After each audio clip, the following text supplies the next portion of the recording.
Adik-adik tidak perlu takut dengan polisi, tidak perlu takut dengan guru, tidak perlu takut dengan dokter.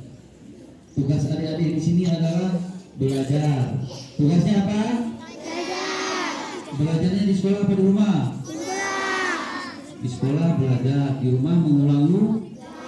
Nah, jadi adik-adik semua harus rajin, harus pinter, dan juga tidak lupa beribadah. Yang terpenting adalah adik-adik rajin sekolah, rajin beribadah, taat kepada guru dan taat kepada